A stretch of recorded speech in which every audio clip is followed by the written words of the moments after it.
Chef Jon-Paul here to make your final viewer's choice dish.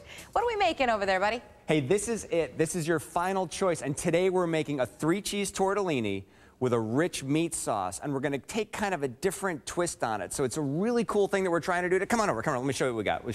Okay. Well, I'm going to make this tortellini filling, and I'm going to use, really simply, ricotta. I'm going to use a variety of Italian cheeses. So work with what you got. I have some Parmesan here, I have some mozzarella, I have some provolone, and then I'm going to add a little bit of chopped parsley, a little bit of basil, some salt and pepper, and I end up with this amazing filling. Now, that's for our tortellini. For our meat sauce, I'm doing something that's kind of unique. I'm using a hard sausage. Now, I'm using a calabrese sausage, which is a little bit spicy.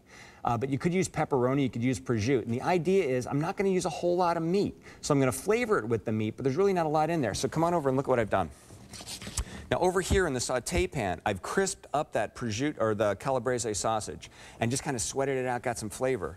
To that, I'm going to add some marinara, and I'm just going to let that heat up. Now, the meat's going to infuse the flavor into the sauce, and it's going to be really rich without all the fattiness and all the meat. All right. Here we go. It's time to build some tortellini. Now, you can make your own dough, and on the website, we have a recipe for pasta dough. But what I did was I went out and I bought pot sticker wrappers. Now, these are just, it's wheat flour, water, and a little salt and pepper. And they work really, really well. And you don't have to go through all the labor of having to make the pasta and roll it out. To fill, lay my sticker out, a little bit of water. Now, the mistake most people make when they're making a tortellini is too much filling. I only want to put about a teaspoon in. Fold it over, seal it. Now, at this point, this pasta shape is actually called an agnolotti, or a half moon. To turn it into a tortellini, I'm just going to bring it over and pinch it. Now, the idea of a tortellini is it should look like a navel. It should look like a little belly button. Beautiful. Look at that fellow. Gorgeous. These guys are going to take about 2 to 3 minutes to cook. So I'm going to put them in some boiling salted water. Now, the beauty of this tortellini is I made these up ahead of time last night, and I froze them. So it's a great thing to make with your kids. It's a lot of fun to make with friends. Now, if you want to throw a tortellini party, go out and get a bunch of pot sticker wrappers, get ricotta as your base cheese, and invite everybody to put their favorite cheese combination together. Now, you can use blue cheese, you can use, as I said, any of the Italian cheeses. You can get funky. You can use mascarpone.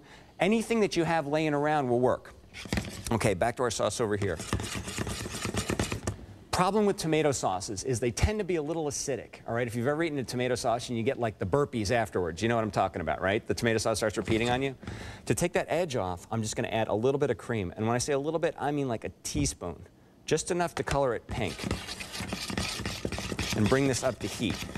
Now, this will allow that richness and the spice of that calabrese sausage to come through, but it's going to temper the acidity. And it's also going to bring out the richness of our tortellini. Our tortellini over here are just about done.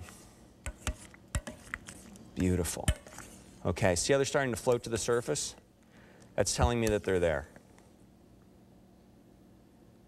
Now, for the final plate up. I take my sauce, pour a little bit in the bowl.